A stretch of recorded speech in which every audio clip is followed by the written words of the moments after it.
Hey everyone, either welcome back or welcome to my channel. And in today's video, I want to talk about what scares me the most about going back to school, especially with having IIH. So before I get into any more details, time for the intro. Hey everyone, my name is Ashley Stewart. Back in 2018, I was diagnosed with IIH.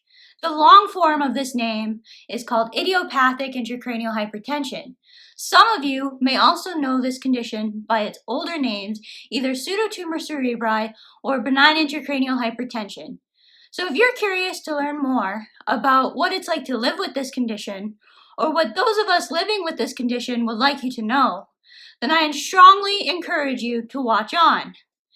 Don't forget to subscribe and click that notification bell down below so that you get updated about further videos.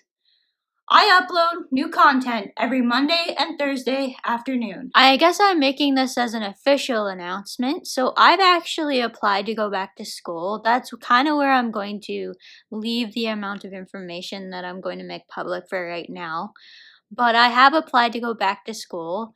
And so this has brought up some things that I want to talk about with regards to what scares me, especially with regards to IIH. This is quite a good time to be doing this because my last week was just terrible with my symptoms. Today's actually the first day I've been feeling better. I want to go over a few of the things that scares me the most. One of them is going to be non-IIH related, but I still want to talk about it because I think it's extremely important for me to talk about it. The first one I want to talk about is the non-IIH related one. For those of you who are unaware about my story before I was officially diagnosed with IIH, I was going through a crazy amount of stress and symptoms with no answers from about, I would say it was about January 20th-ish, 2018 to the end of my degree, which finished, I actually completed it on about April. It was around April 26th, 27th of 2018. It was almost an entire university semester that I was going through these symptoms.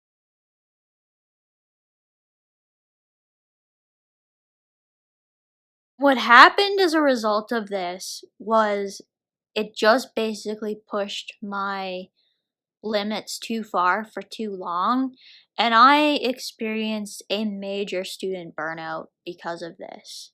It was just too much stress for me to be dealing with for too long, and there was no really way of escaping for me.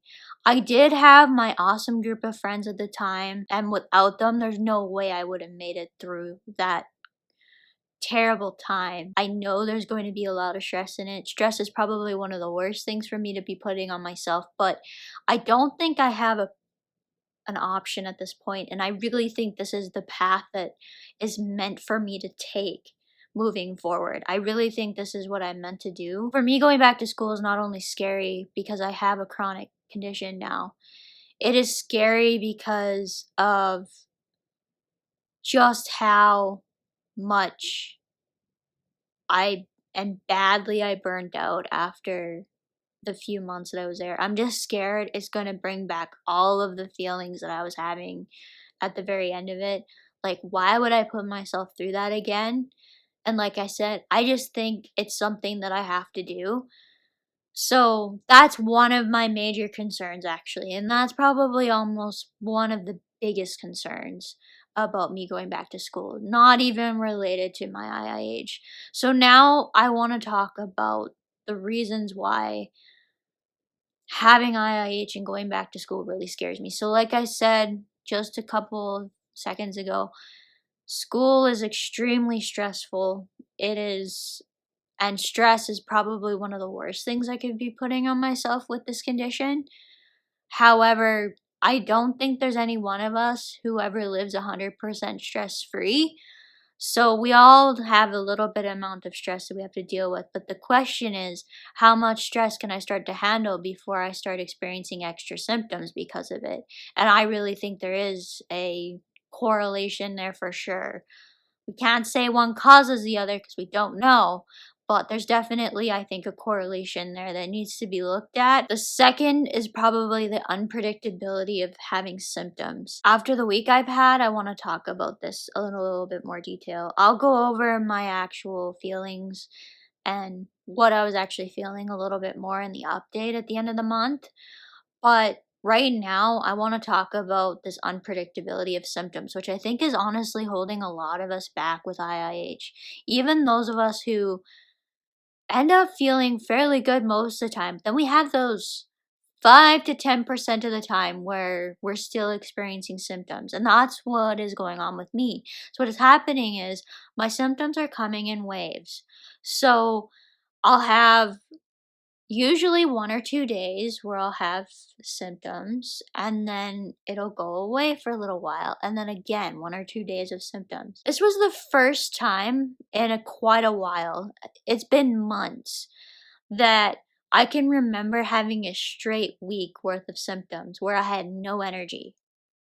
I had a constant headache.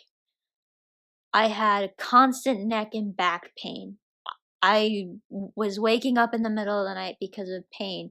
I actually, for the first time, had calf pain again. I haven't had calf pain since before my lumbar puncture. That's one thing that I haven't actually talked about. And maybe I should do a video on it. Let me know down below if you want me to do a video on the calf pain. They actually did extra testing for me as to finding out why I was having this calf pain, but as soon as I had the lumbar puncture, it went away. The one thing that I have had quite a bit, especially in the past 2 to 3 weeks even, and this is something that honestly I didn't have even much before I was diagnosed, but I had it a couple of times. And whenever you have pulsatile tinnitus, you remember it because it is annoying and it is not fun to have. So I have had pulsatile tinnitus. This is when you can hear your heartbeat. Usually, well, for me, I can hear, it sounds like I can hear my heartbeat in my ear. Honestly, it's been to the point in the past week where usually when this happens, and I don't know if it's because I fell asleep the first time that it happened for me, but the first time I had pulsatile tinnitus was actually Mother's Day weekend of 2018. And I actually, had I known what I know now, I probably should have went to the emergency room because it was a new headache. It was sudden. The first time this happened, it was more so, I don't know what's going on. All I wanted to do was sleep. So in the past week, every single time I've had this happen, I've actually fallen asleep. I don't know if that's a thing or not, but something I wanted to talk about. I can't think of anything that would be bringing on the symptoms except for one, which is our temperatures have been going from about -30 up to +2, and again shooting down to really, really cold and going like our temperatures have been doing this lately. Other than that, I can't really think of anything that would be really a reason why my symptoms would all of a sudden be so bad. Another thing that really scares me, and there's a few different reasons why this makes me nervous, is lack of sleep. So I get really, really bad exam anxiety. I have since about my second year of university. I started putting way too much pressure on myself, and I feel like I've gotten harder on myself the higher up that I've gotten. The exam anxiety often results in sleepless nights on its own, so there's that. But another thing that really, really honestly concerns me is my IIH for some reason acting up. And like I said, a really, really bad pain night can keep you up. And sleep is critical for learning anything. You have to be really, really well rested in order to really function properly, in order to learn new things and be competent in what you're doing. And So the lack of sleep thing really does concern me. Actually, lack of sleep was one of the reasons why I didn't go into medicine. I absolutely need my sleep. Even now, even though I'm 25, I still need at least 7 hours of sleep in order to function, and honestly, I don't function properly unless I'm getting 8 or 9 hours. I'm still one of those people who needs a lot of sleep, and especially now with IIH, because I get so fatigued so fast, I sleep, and I need my sleep. It's difficult for me to do really anything, that my schedule gets bounced back and forth and all of that. I can do it, it's just not ideal. Does this scare me enough to say I'm not going back to school? Absolutely not. Here's the thing that I want everyone to know about all of this stuff is that no matter what you want to do, honestly, my best piece of advice is to never let this condition hold you back. I've said this so many times on my social media, but I honestly believe it. I don't ever want to hear that somebody has had to back out of something because of IIH.